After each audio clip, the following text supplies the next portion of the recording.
The 2026 International Colloquium Series Europe is sponsored by the Episcopal Diocese of California, the Tabernacle Community Development Corporation, the Waters Living Trust, and Grace Cathedral in San Francisco. With university sponsors, Pepperdine University, the University of Geneva, the Graduate Theological Union, the Catholic University of Leuven, and the Catholic University of Lyon. And community partners, the Cathedral Church of the Holy Trinity, the American Cathedral in Paris, the Chemin Neuf Community in France, Emmanuel Episcopal Church of Geneva, the Center for Liberation Theologies at the Catholic University of Leuven, and the French-speaking Institute of Systematic Theology and Ethics at the University of Geneva. With the 2026 hotel partner, Nest M Gallery, Paris La Défense, an Accor luxury hotel. And special thanks to the following: Dr. Christophe Chalamet, Dr. Estelle Sogbu, Dr. Judith Gruber, Dr. Dara Straub, Kim Powell, Dr. Anne-Marie Reinen, Dr. Raymond Carr, Dr. Valerie Miles-Tribble, and Colette Rogers-Griselle.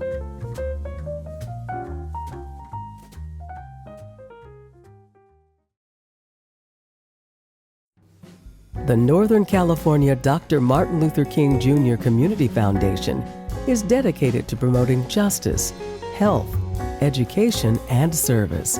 Please consider making a donation at norcalmlkfoundation.org. Every donation makes a difference.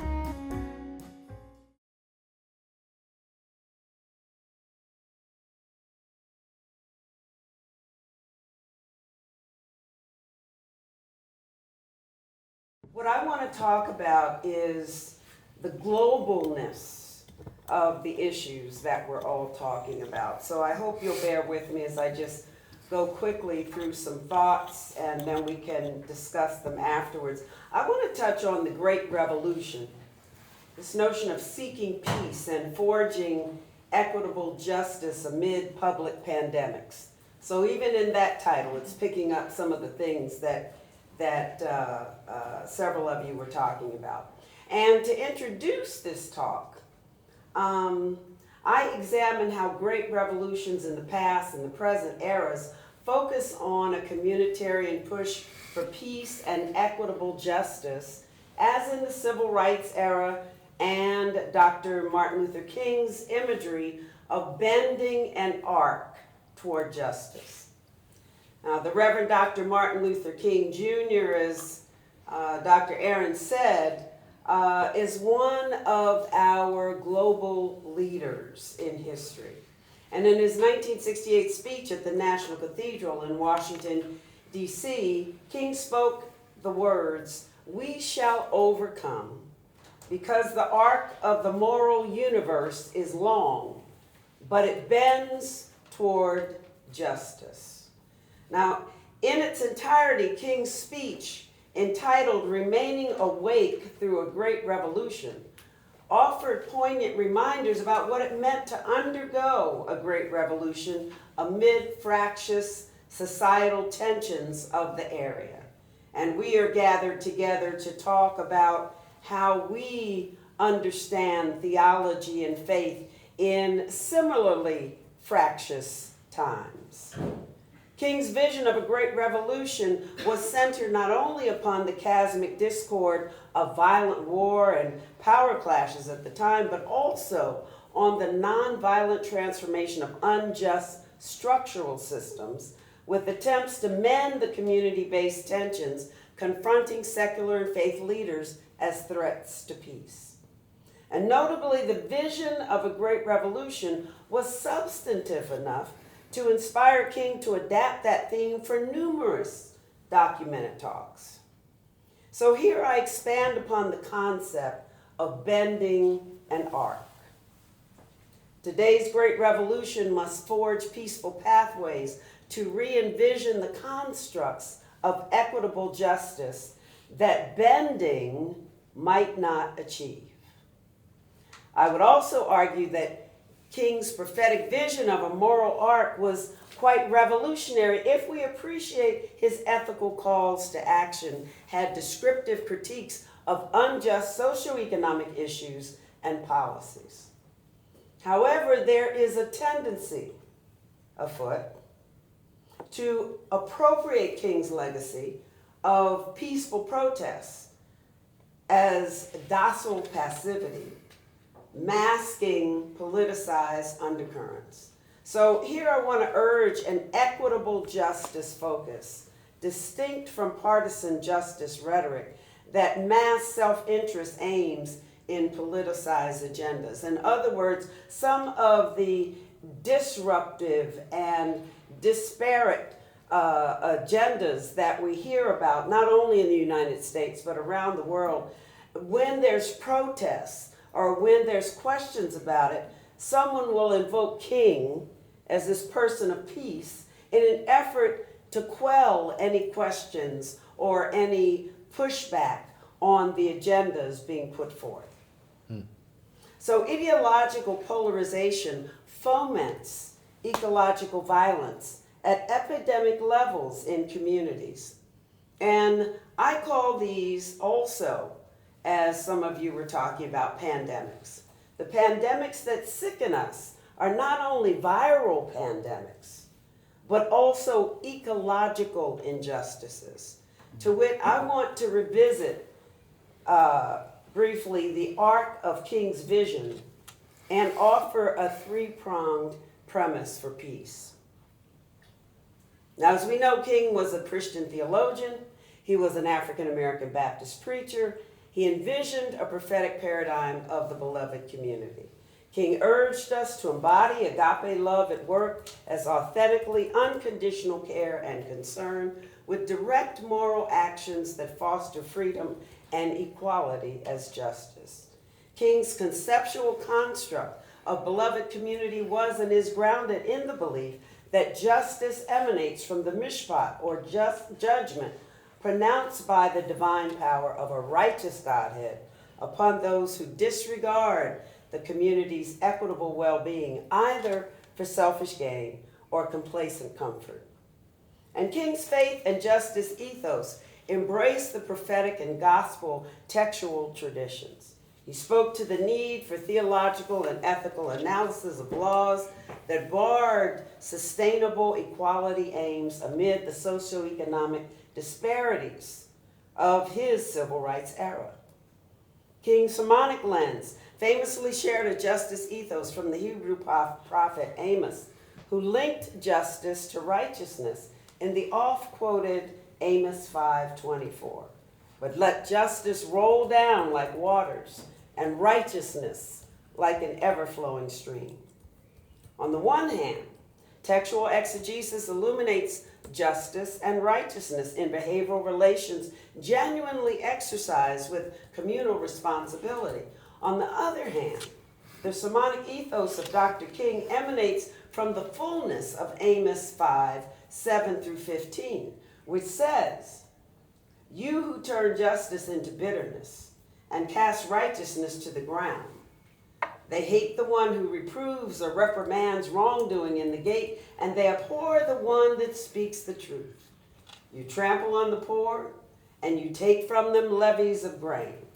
For I know how many are your transgressions, how great are your sins, you who afflict the righteous, who take a bribe, who push aside the needy in the gate." And then he says, "Seek good and not evil, that you may live, and so the Lord God of hosts will be with you, just as you have said. Hate evil and love good, and establish justice in the gate."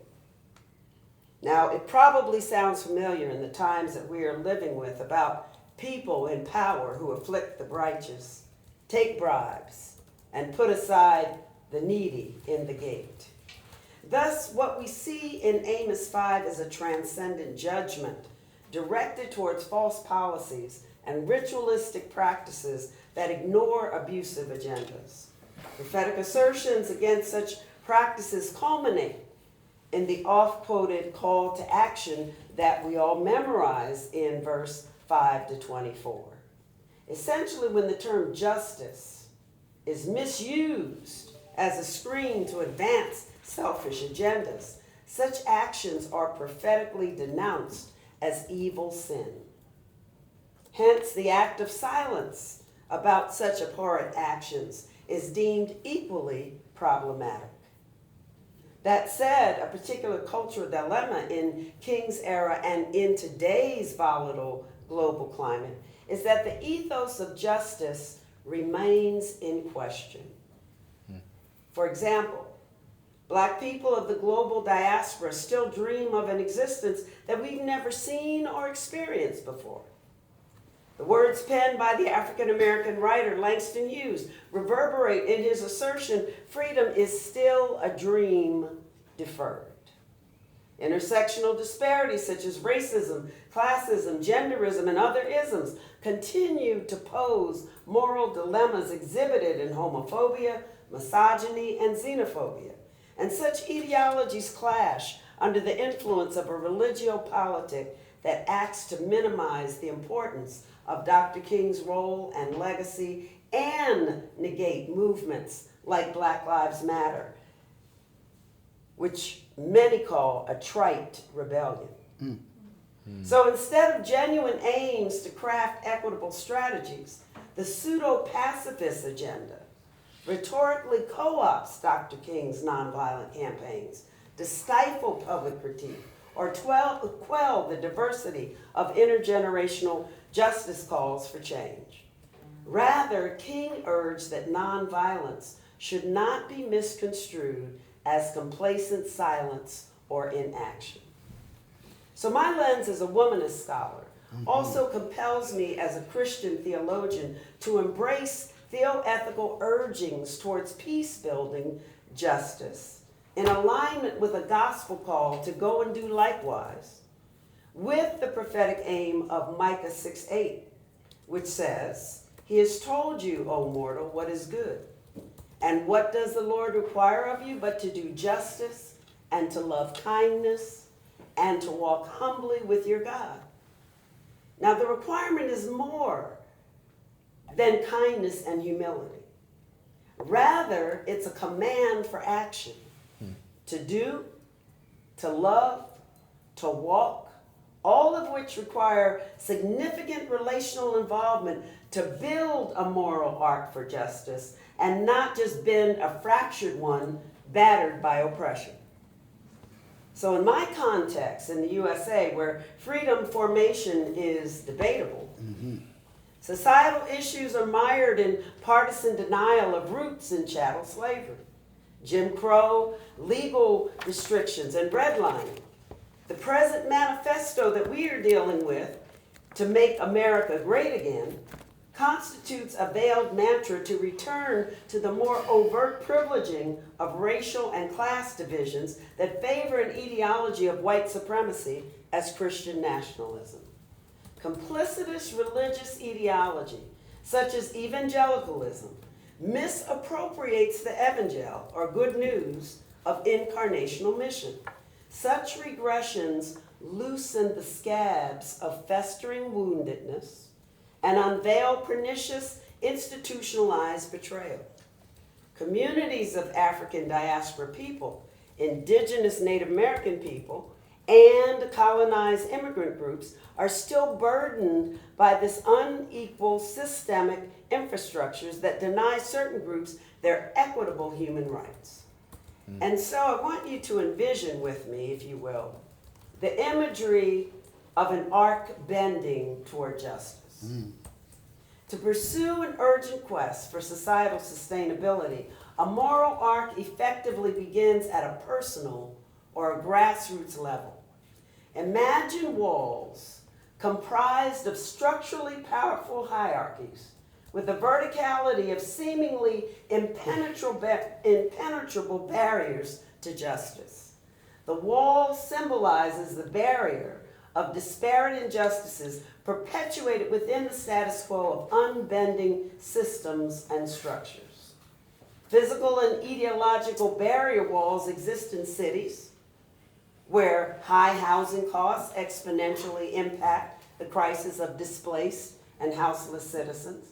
Displacement barriers escalate along in the USA state borders like Arizona and Texas to repel immigrants and asylum seekers from Mexico. Latin America and South America, big walls are being erected. Consider the ongoing global examples of walls and strife occurring in the Gaza Strip between Israel and Palestine, some of you mentioned, in North and South Korea, in Ukraine, and in Myanmar, formerly Burma. Consider today's global landscape as tensions increase amid disenfranchisement. So history bears witness, as Dr. Aaron just spoke to. It bears witness to the physical and ideological barriers erected and the turmoil that results. So there's impetus for a great revolution that could be synergized from peace builders whose proactive networks of change agents listen to needs and shared priorities. And so my spirit conjures a vision of courageous, revolutionary, and compassionate folks collaborating to push against gigantic walls for peaceful change. Today, resilient approaches to stem the crisis of injustice needs educational processes to raise awareness for community organizing goals. And as King contended, to be revolutionary about the moral arc of justice also requires strategies beyond faith-infused peace marches. Mm-hmm. So, for example, to coalesce highly collaborative networks today will require technology and shared strategies to organize interreligious and intergenerational partnerships for mobilization efforts. We need policy implementation to achieve sustainable change. Dismantling the societal barrier walls of oppression requires forging a new arc rather than merely bending old, unyielding ones towards a systemically flawed justice system.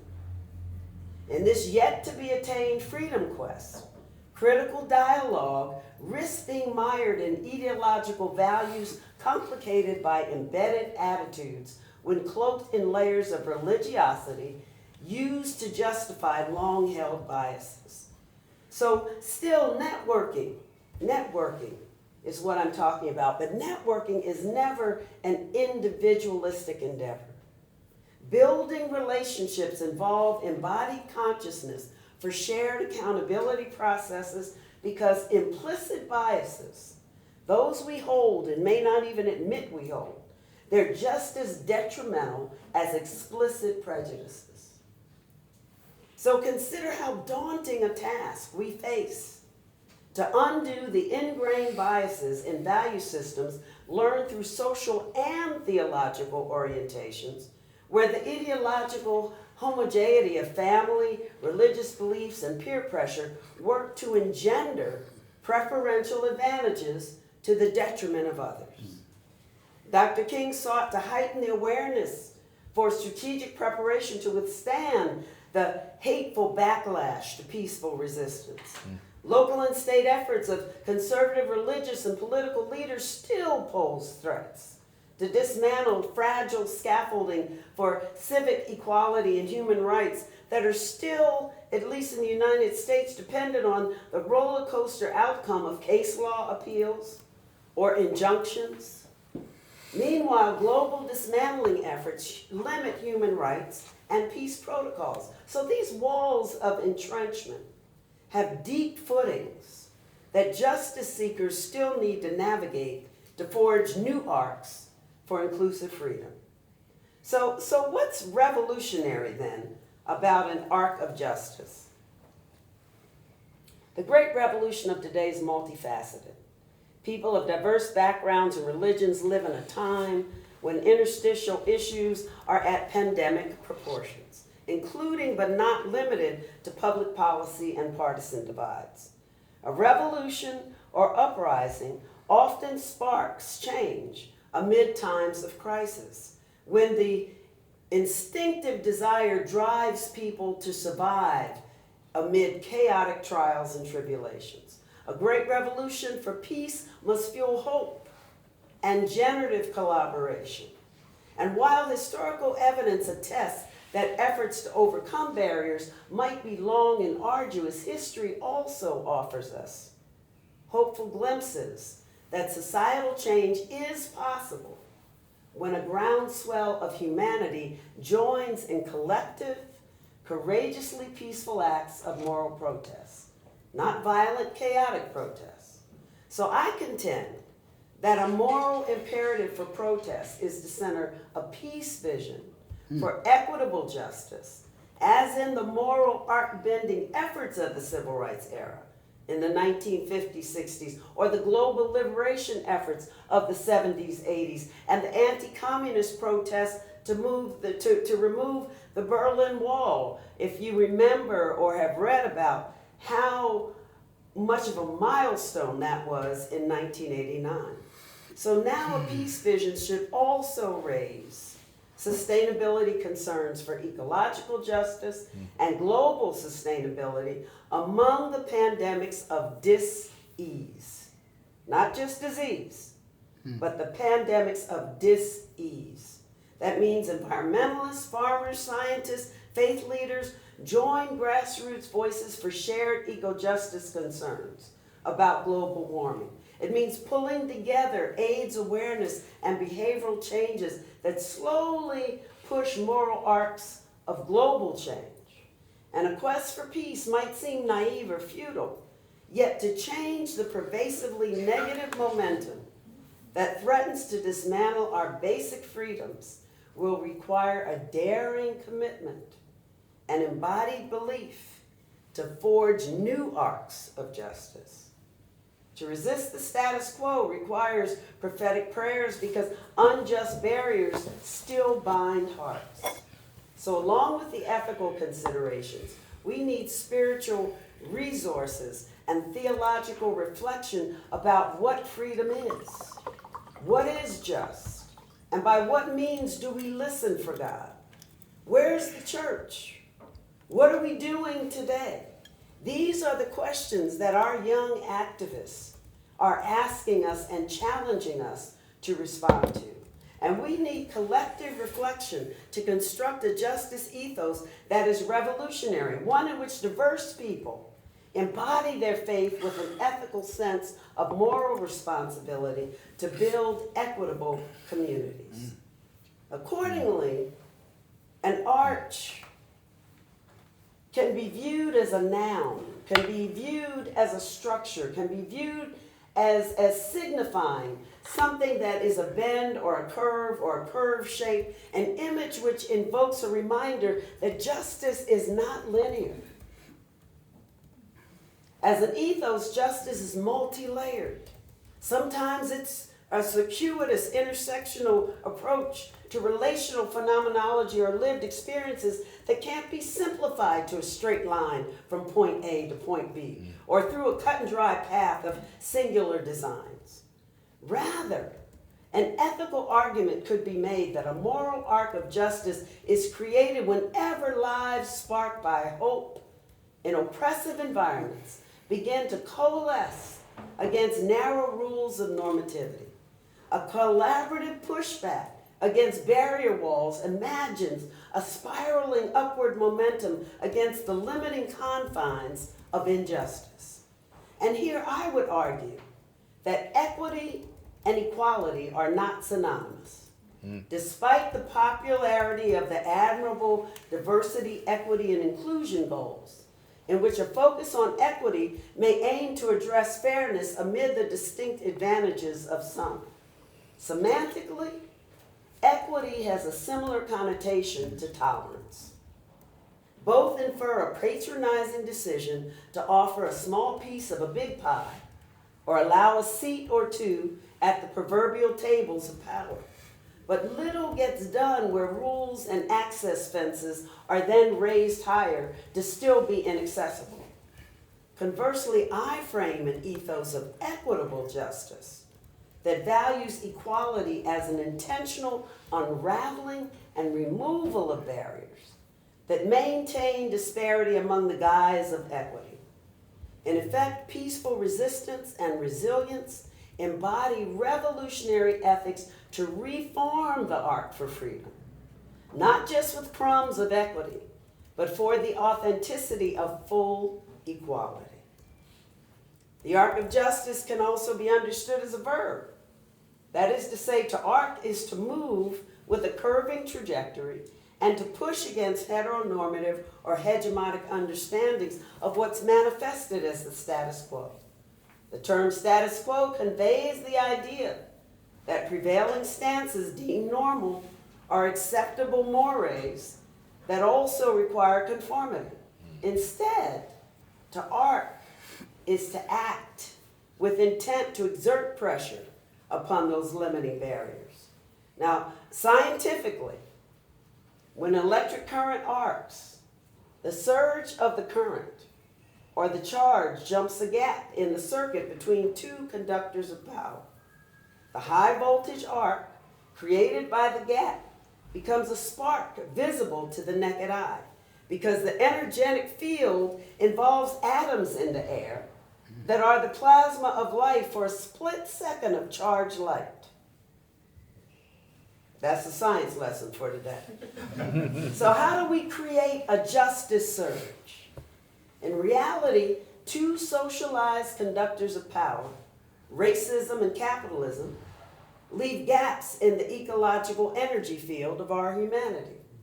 To arc or synergize a surge or revolutionary groundswell of public justice witness requires bridging the chasmic gaps to spark a freedom push among the polarizing points of power. So people can be sparks in the moral arc when genuinely committed to equitable justice, moving us to bridge power gaps. Despite the ease with which cowardly threats to health and safety are spewed, public justice witness cannot afford to ignore the issues or to allow their arc spark to extinguish.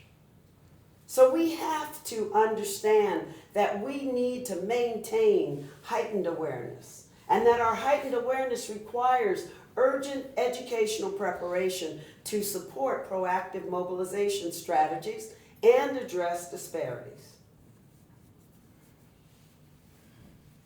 So I want to just touch on, just for a moment, this era that we are in. It's an era that in my book I call Black Lives Matter times. It's the era that started with the assassination of Dr. Martin Luther King and has moved through different administrations in the United States and in your respective countries to the time that we are in now.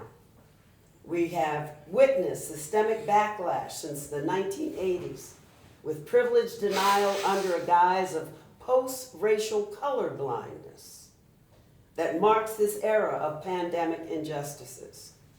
And as the Black Lives Matter movement, revolutionary approaches were done by collaborative networks using technology, using education, using mobilization efforts, such that the government, the policing of the movement, they couldn't find any one person to single out, like the civil rights movement was able to single out Dr. Martin Luther King. That was the beauty of the millennial generation's use of technology and nodal networks.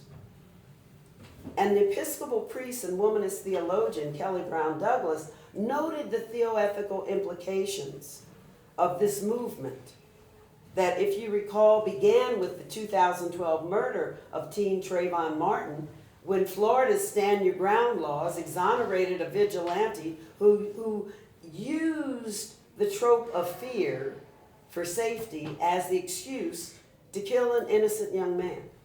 Then came the 2014 murder of teen Michael Brown, whose body laid in the summer sun of Ferguson, Missouri for 4.5 hours, which sparked the protests and exposed systemic violence that black and brown bodies often experience. So you had young black people saying, this happens to us all the time, this is nothing new. But you had the rest of the world saying, how could this happen?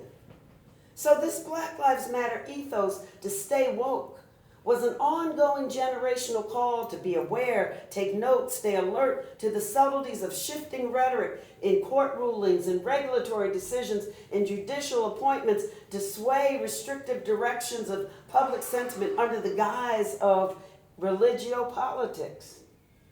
But in today's climate, the term stay woke has now been turned to where it's a negative connotation. So we have to stay mindful of how things get twisted, and thus a goal of moral art building is to forge new voices, to bring new sensibilities, to hear new perspectives with clarity of purpose. Now, frankly, the Black Lives Matter movement was not a perfectly collaborative effort, since none are perfect. But yet it had international reach and global ramifications all around the world. It inspired people to use their voices to get out and protest peacefully, but protest nonetheless.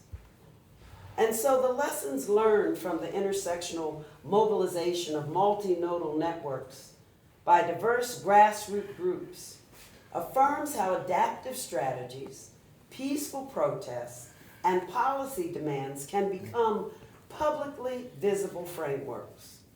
The moral ethos of Black Lives Matter should inspire theological reflection to concur that yes, all lives should matter, with a caveat.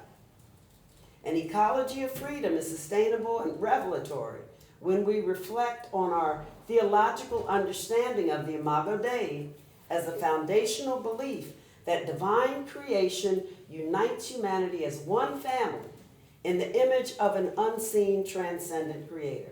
It stands to reason that humanity in the image of God cannot be confined by theological dogma about predestined physical attributes, because the ousia, or essence of God, is unknowable and beyond human comprehension.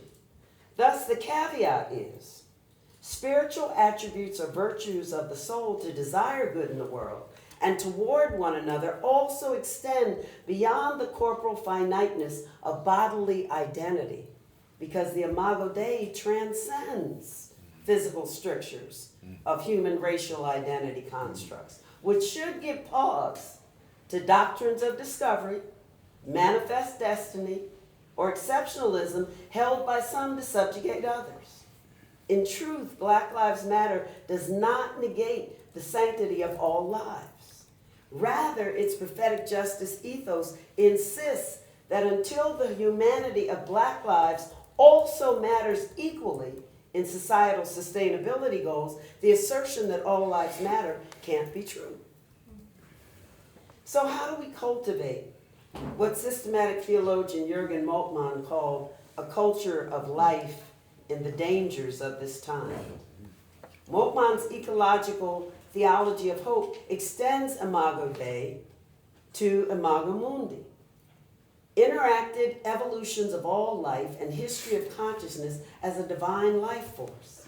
Moltmann urged that faith is continual hope and expectation for God's justice moving into the global future.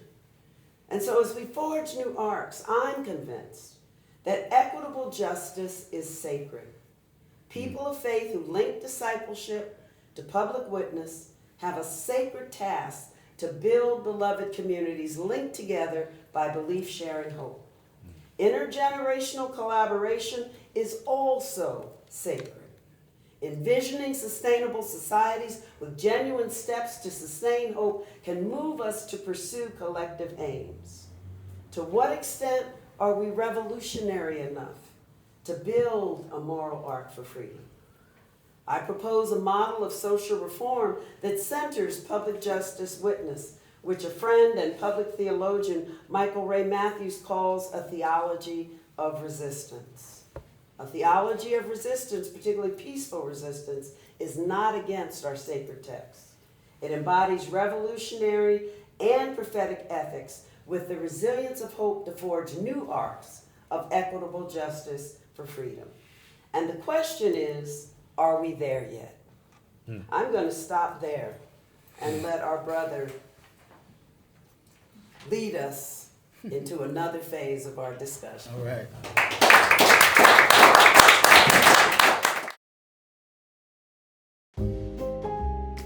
The International Colloquium Series, confronting global issues with moral clarity and intellectual depth.